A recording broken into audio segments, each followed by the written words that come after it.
শুধুমাত্র অষ্টম শ্রেণী পাশে জেলা জজ কোর্টে গ্রুপ ডি নিয়োগ করা হচ্ছে, শুধুমাত্র অষ্টম শ্রেণী পাস। এবং এখানে তোমাদের কোনো রকম রিটেন এক্সাম হবে না, ইন্টারভিউ এর মাধ্যমে তোমাদের কিন্তু নিয়োগ করা হবে। তো চলো আজকের এই ভিডিওতে আমরা ডিটেলসে এই নতুন নোটিফিকেশন সম্পর্কে জেনে নেব।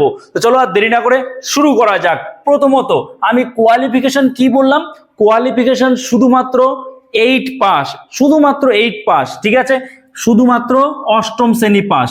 8 পাস করলেই তুমি এখানে অ্যাপ্লাই করতে পারবে। আচ্ছা, এর জন্য এজ কত দরকার?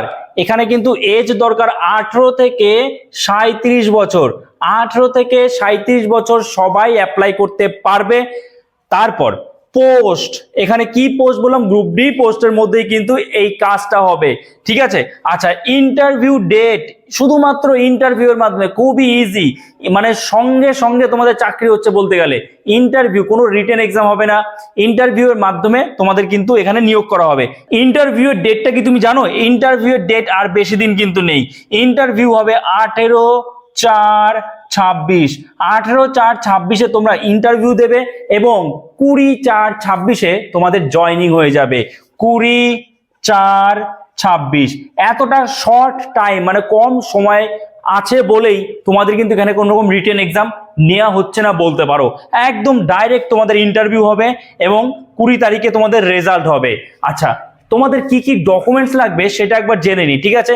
আচ্ছা, এখানে কিন্তু যেটা বলেছি তোমাদের নো এক্সাম, তোমরা দেখতে পাচ্ছ কোনো রকম এক্সাম হচ্ছে না। সিলেকশন প্রসেস বলেই দিলাম ইন্টারভিউ এর মাধ্যমে। তো ইন্টারভিউ কত নম্বর থাকবে দেখো, এখানে ইন্টারভিউ এর মাধ্যমে তোমাদের সিলেকশন, দেখো এখানে ইন্টারভিউ এর মাধ্যমে তোমাদের সিলেকশন হবে, ঠিক আছে। এইবার বিষয়টা হলো ইন্টারভিউ কত নম্বর থাকবে। ইন্টারভিউ কিন্তু তোমাদের এখানে থাকবে 20 নম্বর, 20 নম্বরের একটা ইন্টারভিউ হবে।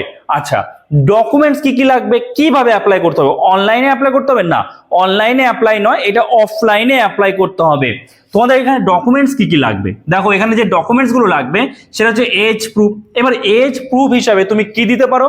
এজ প্রুফ হিসাবে তুমি তোমার মাধ্যমিকের অ্যাডমিট কার্ড দিতে পারো। আচ্ছা, তারপরে আধার কার্ড লাগবে। তারপর কোয়ালিফিকেশন সার্টিফিকেট, তোমার যত কোয়ালিফিকেশন আছে তার সার্টিফিকেট। তুমি মাধ্যমিক পাস হলে মাধ্যমিক, অষ্টম শ্রেণী পাস হলে অষ্টম শ্রেণী, কিংবা তার থেকে যদি বেশি শিক্ষাগত যোগ্যতা তোমার থাকে তাহলে তার সার্টিফিকেট তুমি দেবে।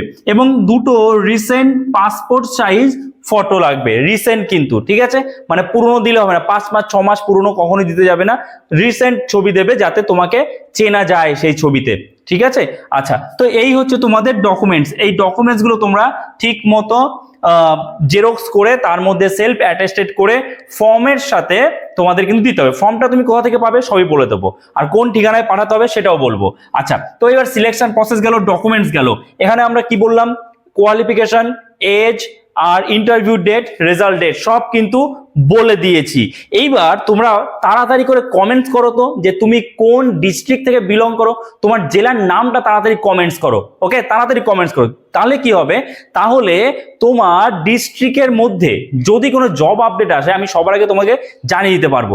এবার দেখো এখানে তোমাদের লাস্ট ডেট কবে অ্যাপ্লাই করা সেটা একবার দেখে নাও।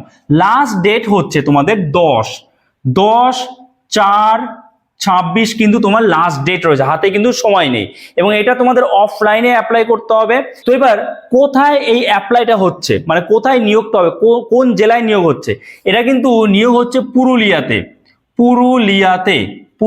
থেকে কিন্তু নিয়োগ হচ্ছে। যদি কেউ পুরুলিয়া থেকে ভিডিওটা দেখো অবশ্যই কমেন্টস করে জানিও, ঠিক আছে। তো পুরুলিয়াতে নিয়োগ হচ্ছে এবং তোমাকে কিন্তু পুরুলিয়ার বাসিন্দা হতে হবে, অর্থাৎ রেসিডেন্সিয়াল তোমাকে হতে হবে, ঠিক আছে। তোমার রেসিডেন্সিয়াল সার্টিফিকেট থাকতে হবে, অন্য জেলা থেকে কিন্তু অ্যাপ্লাই করতে পারবে না। এবং এখানে যে পোস্টে নিয়োগ করা হবে সেটা হচ্ছে সুইপার পোস্টে নিয়োগ করা হবে। টোটাল পোস্ট রয়েছে 8টা এবং ইমিডিয়েট কিন্তু তোমাদের এখানে নিয়োগ করা হচ্ছে, ঠিক আছে। তার জন্যই বললাম তোমার জেলার নামটা অবশ্যই কমেন্টসে জানাও, যাতে সেই জেলার জন্য যখন কোনো আপডেট আসবে আমি তোমাদের সবার আগে জানিয়ে দিতে পারি। আর পুরুলিয়া থেকে কেউ দেখে থাকলে অবশ্যই কমেন্টস করো, ঠিক আছে। তো এইবার এখানে যারা অ্যাপ্লাই করতে চাও কিভাবে অ্যাপ্লাই করবে, আমি ডেসক্রিপশনে টেলিগ্রাম চ্যানেলের লিঙ্ক দিয়ে দিয়েছি, সেখানে তোমরা অফিসিয়াল লিঙ্কটা পেয়ে যাবে, অফিসিয়াল পিডিএফটা পেয়ে যাবে। তো অফিসিয়াল পিডিএফটা নিয়ে নেবে, নিয়ে তোমরা দেখবে এবং ভালো মতো সব বুঝে শুনে অ্যাপ্লাই করবে।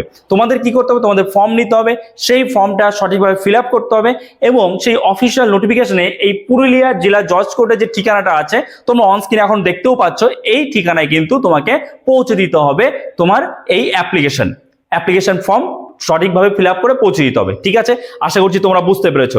যদি এই ভিডিওটা তোমার জন্য হেল্পফুল হয়ে থাকে অবশ্যই একটা লাইক করে দিও। চ্যানেলে নতুন হয়ে থাকলে এবং এরকমই নতুন নতুন চাকরির আপডেট পাওয়ার জন্য চ্যানেলটাকে সাবস্ক্রাইব করে আমাদের পাশে থেকো। তো চলো দেখা হচ্ছে নতুন কোনো ভিডিওতে, সবাই ভালো থেকো।